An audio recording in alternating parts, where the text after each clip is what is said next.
नमस्कार विद्यार्थियों, मैं हूं शुभम कुमार और आप देख रहे हैं SPPA ऑनलाइन तैयारी कलम तोड़ परीक्षा की।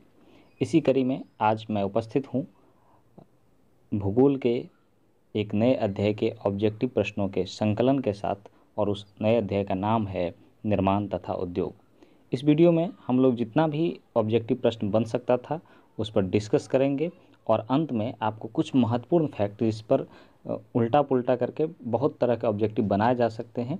तो उतना ऑब्जेक्टिव बनाना संभव नहीं था, वीडियो लंबा हो जाता है, इसीलिए वो महत्वपूर्ण फैक्ट के लिए एक तालिका बना दिया गया है। तो आपसे रिक्वेस्ट है कि आप वीडियो को अंत तक देखेंगे, तभी परीक्षा होगी कलम तोड़। चलिए शुरुआत करते हैं और देखते हैं पहला प्रश्न। पहला प्रश्न है, भारत में आधुनिक औद्योगिक विकास का प्रारंभ प्रथम सूती कपड़े की मिल की स्थापना से हुआ था। यह मिल किस शहर में स्थापित की गई थी? तो इसका जो सही जवाब है दोस्तों, ये है ए, मुंबई में स्थापित किया गया था। ठीक है, मुंबई में 1818 में, वैसे पहले कोलकाता के नज़दीक सूती मिल स्थापित किया गया था, लेकिन ये बंद हो गया किसी कारणवश। तो आधुनिक में आप कह सकते हैं कि 1854 में ये मुंबई में जो स्थापित हुआ था, ये 1854 में स्थापित हुआ था नाना भाई काम्बस जी के द्वारा। ठीक है, तो वहीं से माना जाता है कि आधुनिक औद्योगिक विकास में सूती मिल जो है प्रथम कहाँ स्थापित हुआ था? तो मुंबई में स्थापित हुआ था, है ना। दूसरे प्रश्न की ओर बढ़ते हैं। दूसरा प्रश्न है, जूट का पहला कारखाना किस शहर के निकट लगाया गया था? तो इसका सही जवाब है कोलकाता, यानी कि ऑप्शन बी सही होगा। कोलकाता में रिसरा के निकट, एक आप जाएंगे कोलकाता तो वहाँ रिसरा है, वहाँ जो है जूट का पहला कारखाना लगाया गया था। तीसरा प्रश्न देखते हैं, लोहा एवं इस्पात उद्योग किस तरह के उद्योग का उदाहरण है? भारी उद्योग है ना, हल्का उद्योग, दोनों इनमें से कोई नहीं। देखिए, कच्चे माल के आधार पर जो उद्योग का वर्गीकरण होता है वो दो तरह का होता है, भारी उद्योग और हल्का उद्योग। तो जिन उद्योग में भारी कच्चा माल, बहुत ज़्यादा कच्चा माल लगता है, उसको कहते हैं भारी उद्योग, और जिसमें हल्का। तो जैसे कि उदाहरण के लिए भारी उद्योग हो गया लौह एवं इस्पात उद्योग, भारी उद्योग हो गया। तो यहीं से इसका आंसर भी निकल कर सामने आ गया, आंसर ए सही होगा। लौह एवं इस्पात उद्योग भारी उद्योग है, क्योंकि इसमें खनिज जो है कच्चे माल के रूप में यूज किया जाता है। आप लोग पढ़े हैं बॉक्साइट, हेमेटाइट, है ना, ये सब चीज़ें तो पिछले अध्याय में। और हल्का उद्योग हुआ जिसमें हल्का कच्चा माल यूज किया, जैसे इलेक्ट्रॉनिक्स वगैरह, इसमें बहुत हल्का हल्का कच्चा माल यूज किया जाता है या नहीं यूज किया जाता है, तो वो हल्का उद्योग कहलाता है। बढ़ते हैं अगले प्रश्न की तरफ। अगला प्रश्न है, अमूल किस तरह के उद्योग का उदाहरण है? ऑप्शन देख लेते हैं, सार्वजनिक उद्योग, संयुक्त तथा सहकारी उद्योग, सी है निजी उद्योग, और डी है इनमें से कोई नहीं। देखिए, मालिकाना हक के आधार पर अगर उद्योगों का वर्गीकरण करें तो ये भी दो तरह के होते हैं, एक सार्वजनिक और एक संयुक्त अथवा सहकारी उद्योग, और एक निजी भी होता है, तीन तरह कह सकते हैं। तो जो निजी हाथों में होता है, जिसका कोई एक आदमी मालिक होता है, तो वो क्या होता है? निजी। संयुक्त क्या होता है? जो बहुत सारे लोगों को कोऑपरेशन से चलता है। ये इकोनॉमिक्स में आप कोऑपरेशन संगठन के बारे में बहुत अच्छा से पढ़ेंगे या पढ़ लिए होंगे। ठीक है, सार्वजनिक उद्योग जो है ये है गवर्नमेंट का होता है, यानी कि सभी के लिए होता है। तो हम देखते हैं अमूल जो है ये गुजरात में है, ये कंपनी दूध की कंपनी है। आप लोग अमूल का दूध बचपन में पिए होंगे या अभी भी पी रहे होंगे। ये एक संयुक्त तथा सहकारी उद्योग है। किस तरह का उद्योग है? संयुक्त और सहकारी उद्योग। इसका कोई एक आदमी मालिक नहीं है, वहाँ के किसानों ने एक सहकारी संगठन बनाया है और उसी संगठन के द्वारा ये अमूल कंपनी चलाया जाता है। ठीक है, अगला प्रश्न देखते हैं, पाँचवा। किस शहर को सूती कपड़ों की महानगरी कहा जाता है? ऑप्शन है कोलकाता, सूरत, अहमदाबाद, बम्बई। तो ये जो सूती कपड़ों का महानगरी कहा जाता है, ये कहा जाता है मुंबई को। क्यों कहा जाता है? क्योंकि यहाँ 1/4 सूती वस्त्रों, मतलब पूरे देश में जितना सूती वस्त्र का उत्पादन होता है, उसका 1/4 सूती वस्त्र का उत्पादन कहाँ होता है? मुंबई में होता है। इसीलिए इसे सूती कपड़ों की महानगरी कहा जाता है। अगले प्रश्न की तरफ बढ़ते हैं। अगला प्रश्न है, कच्चे जूट और जूट से बने सामान के उत्पादन में भारत का स्थान संसार में कौन सा है? तो देख लीजिए, यहाँ पे स्थान जो है पहला है, हालांकि निर्यात में बांग्लादेश का स्थान पहला है। तो जूट से बने सामान और उत्पादन में, निर्यात और उत्पादन में अंतर है। उत्पादन मतलब कितना सामान हम बना रहे हैं, निर्यात करने मतलब कितना सामान हम भेज रहे हैं दूसरे देशों में। ठीक है, जैसे मान लीजिए हम 100 क्विंटल जो है जूट का उत्पादन कर रहे हैं, और कोई जो है 80 क्विंटल ही उत्पादन कर रहा है, लेकिन वो 80 का 80 क्विंटल दूसरे देश में भेज दे रहा है और हम 50 क्विंटल ही भेज रहे हैं, तो निर्यात में हम कम हो गए लेकिन उत्पादन तो उससे ज़्यादा कर रहे हैं। तो इसीलिए यहाँ पर ध्यान देने योग्य बात होगा, उत्पादन में भारत का स्थान संसार में पहला है। बढ़ते हैं अगले प्रश्न की तरफ, और अगला प्रश्न है 7वां, और प्रश्न है पश्मीना ऊन की प्राप्ति की जाती है। तो देखिए ऊन, ये जो पश्मीना है ये ऊन का एक किस्म है।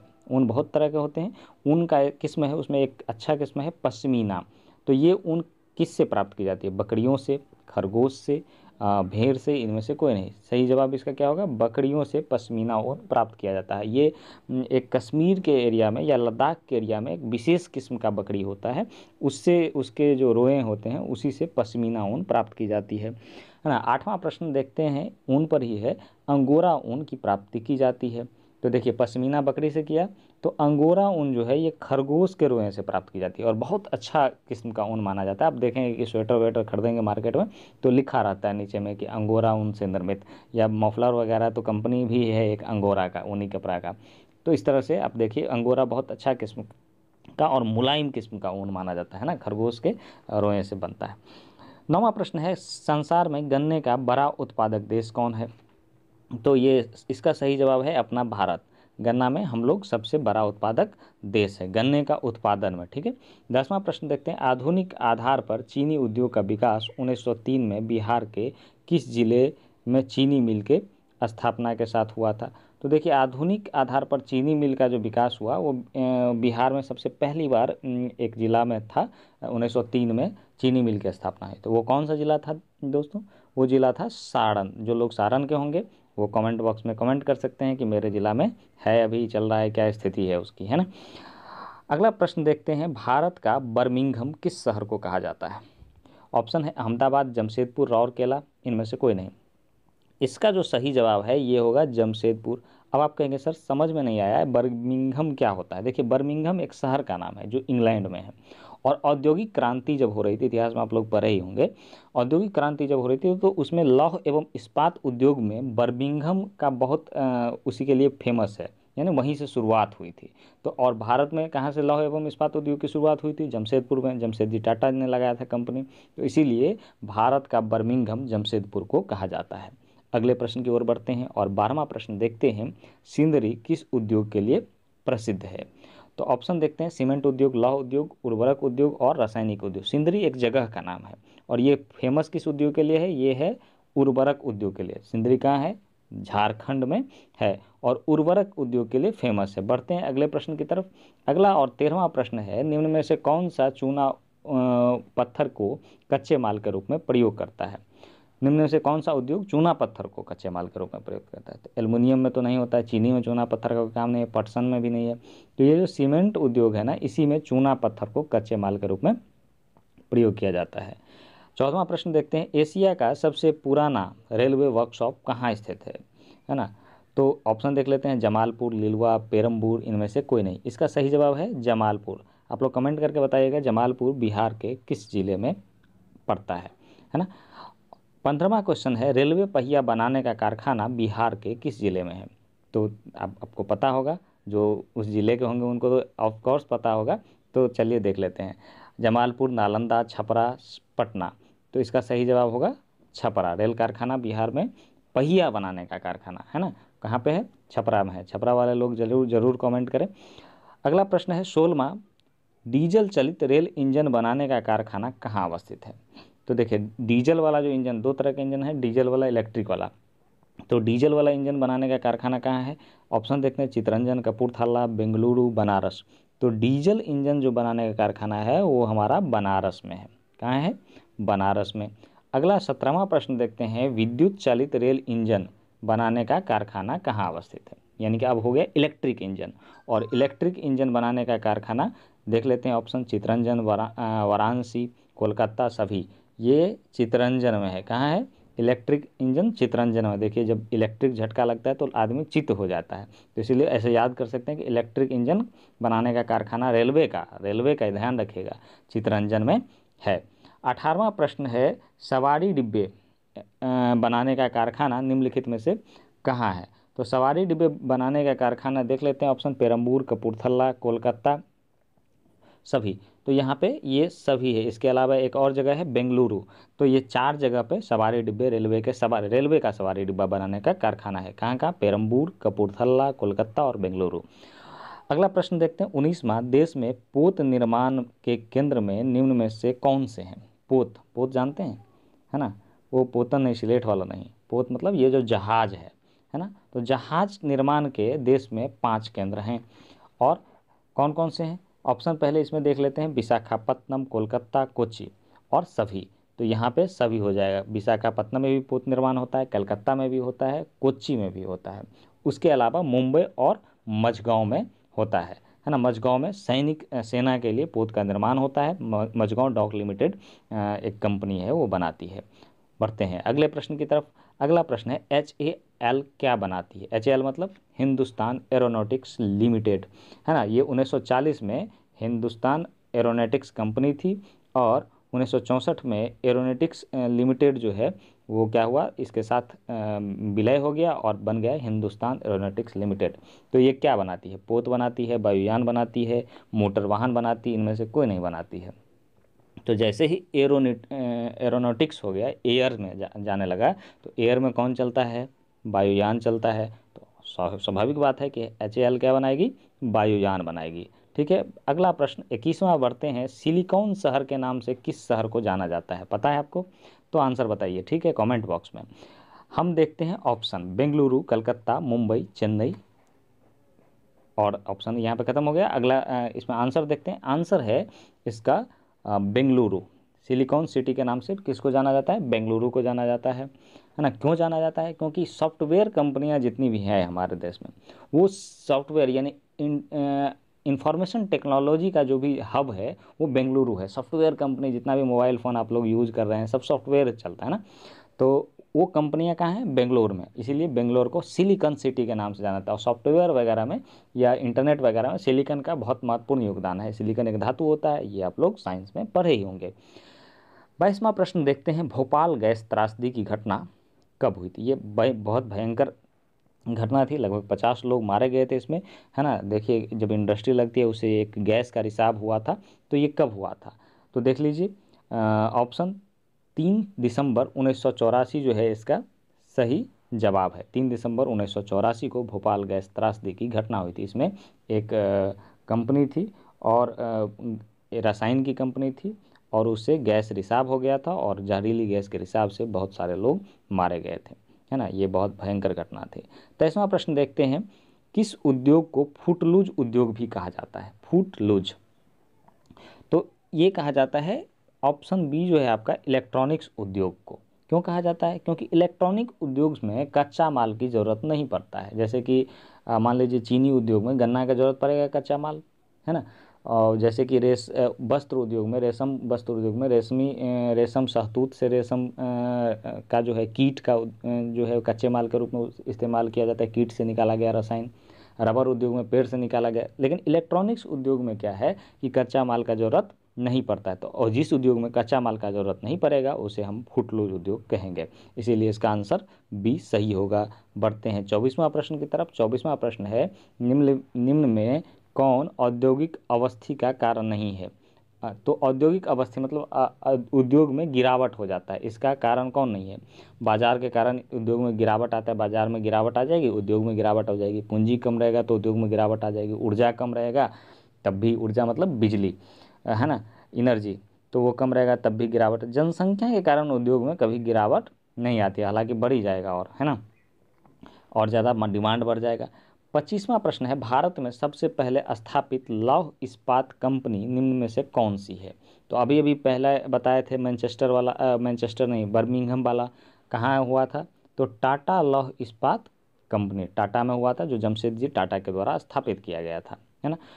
अब है अगला प्रश्न, 26वां प्रश्न है, पहली सूती मिल, ये निम्न बीच में मिसप्रिंट हो गया, मिल मुंबई में स्थापित की गई थी, क्योंकि मुंबई एक पत्तन है, यह एक कपास उत्पादक क्षेत्र के निकट स्थित है ना? मुंबई में पूंजी उपलब्ध थी, उपयुक्त सभी, तो इसीलिए स्थापित की गई थी कि मुंबई एक पत्तन का मतलब बंदरगाह है, वहाँ पे जहाज़ों को रुकने का स्थान है ना। तो दूसरे देश से आयात और निर्यात करने में हमको आसानी होता था।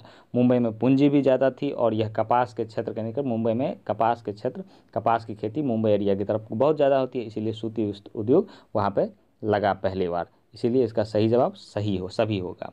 27वां है, निम्न में कौन उद्योग कृषि पर आधारित नहीं है। तो ये तो आप आसानी से समझ सकते हैं। कृषि पर आधारित कौन सा उद्योग नहीं है, तो जूट की खेती, पटसन की खेती होती है तब जूट बनता है। चीनी तो गन्ना से होती है, इसकी भी खेती होती है। सूती वस्त्र क्या होता है, कपास से बनता है, तो इसमें भी खेती होती है। सीमेंट उद्योग में कृषि का कोई योगदान नहीं है, इसीलिए इसका सही जवाब सीमेंट उद्योग होगा। ये बहुत इंपॉर्टेंट क्वेश्चन है, हर बार पूछा जाता है। 28वां प्रश्न है, हुगली औद्योगिक प्रदेश का केंद्र है ना। हुगली जो है जूट का एक औद्योगिक प्रदेश है, मतलब हुगली नदी के किनारे बहुत सारे शहर बसे हुए हैं और उसी के किनारे है पटसन की खेती। और क्योंकि पानी की आवश्यकता पड़ती है पटसन की खेती के लिए, उसमें आपके गांव में अगर खेती होता होगा पटसन का तो आप पता करिए किस तरह से होता है ना। तो उसको पानी में उसको अलग करने के लिए पानी का यूज़ किया जाता है। तो इसीलिए हुगली नदी के किनारे बहुत ज़्यादा जो है इस तरह का उद्योग विकसित हुआ, यानी कि जूट का उद्योग। तो ये है, इसका सही जवाब क्या होगा, कोलकाता, हावड़ा। ठीक है। अगला और 29वां प्रश्न है, निम्न में से कौन से उद्योग सार्वजनिक क्षेत्र के अंतर्गत आता है। सार्वजनिक क्षेत्र का मतलब क्या हुआ, गवर्नमेंट सेक्टर, है ना। तो देखिए जेके सीमेंट ये प्राइवेट है, टाटा लौह एवं इस्पात प्राइवेट है, बोकारो लौह एवं इस्पात ये सरकारी है। तो ये सार्वजनिक क्षेत्र के अंतर्गत आता है। 30वां प्रश्न है, इनमें कौन उपभोक्ता उद्योग है। तो सबसे पहले उपभोक्ता उद्योग को समझिए, तो आंसर आपके मन में अपने आप आ जाएगा। उपभोक्ता उद्योग क्या होता है, ऐसा उद्योग जो डायरेक्ट मतलब उस उद्योग के उत्पाद को हम लोग डायरेक्ट यूज करने लग जाते हैं, उसे कहते हैं उपभोक्ता उद्योग। जैसे मान लीजिए बिस्किट कोई बना रहा है, तो बिस्किट का किसी दूसरे उद्योग में इस्तेमाल नहीं, सीधा खाने के लिए इस्तेमाल करते हैं, है ना। जैसे कि कोई चाउमीन है की कंपनी है या ब्रेड है, तो वो हम सीधा खाने के लिए इस्तेमाल करते हैं। लेकिन बहुत सारा, जैसे कि लोहा है, तो लोहा सामान्य तौर पर भी यूज कर लेते हैं, लेकिन बहुत सारे उद्योगों में इसका यूज किया जाता है। जैसे कि मान लीजिए कि केमिकल है ना, तो केमिकल रासायनिक उद्योग में खाद बनाने के लिए यूज किया जाएगा, वो डायरेक्ट आदमी नहीं यूज करता है। तो जो उत्पाद डायरेक्ट आदमी यूज करता है, वो जो उत्पाद होता है वो क्या होता है, उपभोक्ता उद्योग कहलाता है। तो इसमें आपका आंसर चीनी उद्योग आ गया होगा मन में, ये सही जवाब है। चलिए, निम्नलिखित में से कौन छोटे पैमाने का उद्योग है। तो छोटे पैमाने का उद्योग देख लेते हैं, चीनी उद्योग, कागज उद्योग, खिलौना उद्योग, विद्युत उद्योग। तो जिसको बहुत कम जगह लगता है, बहुत कम खर्च में हो जाता है, ऐसा उद्योग छोटे पैमाने का उद्योग कहलाएगा। और ये है खिलौना उद्योग, बहुत ही छोटे पैमाने का उद्योग माना जाता है। अगला 32वां प्रश्न देखते हैं, भोपाल गैस त्रासदी निम्न में से भोपाल गैस त्रासदी में किस गैस का रिसाव हुआ था। Carbon dioxide, carbon monoxide, methyl isocyanide, sulphur dioxide. ये बहुत ही इंपॉर्टेंट प्रश्न है, इसलिए इसको याद रखना है। मिथाइल आइसोसाइनाइड गैस का रिसाव हुआ था। अब थोड़ा सा देख लेते हैं इम्पोर्टेंट फैक्ट, जिसको हमको याद रखना बहुत ही आवश्यक है। तो ये है इम्पोर्टेंट फैक्ट, भारत के प्रमुख लौह इस्पात उद्योग। आप लोग इसका स्क्रीनशॉट ले सकते हैं, ये आपकी किताब में भी दिया है, ये आपको याद रखना जरूरी है, जहाँ से किसी भी तरह का क्वेश्चन पूछा जा सकता है। मान लीजिए पूछ लिया, भिलाई लोहा एवं इस्पात संयंत्र किस देश के सहयोग से खड़ा किया गया था या बनाया गया था, तो यहाँ पे क्या हो जाएगा, रूस हो जाएगा। तो यहाँ पे हम लोग रूस को आंसर करेंगे, है ना। तो इसीलिए इसको याद रखना बहुत ज़रूरी है। और किस राज्य में है, छत्तीसगढ़ में, ये तो हमेशा पूछा ही जाता है कि किस राज्य में है। और जगह आप नहीं भी याद करेंगे तो, क्योंकि कंपनी के नाम ही उस जगह के नाम से, जैसे भिलाई में है, भिलाई कहाँ है, छत्तीसगढ़ में। राउरकेला कहाँ है, राउरकेला में है, उड़ीसा में है ना। दुर्गापुर इस्पात संयंत्र कहाँ है, पश्चिम बंगाल में है।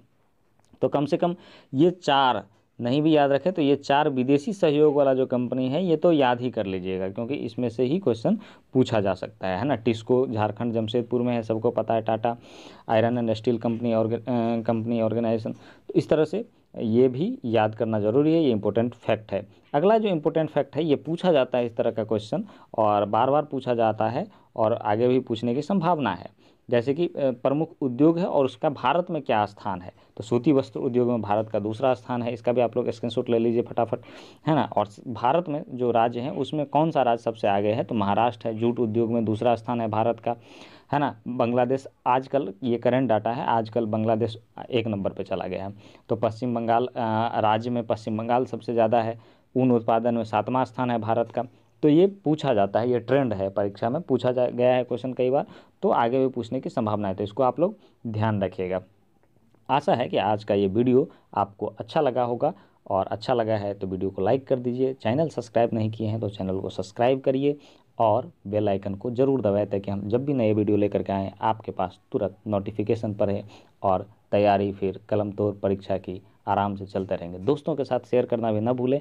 आज के लिए बस इतना ही, हम चलते हैं, फिर मिलेंगे जल्द ही अगले वीडियो में। तब तक के लिए okay, bye bye, take care.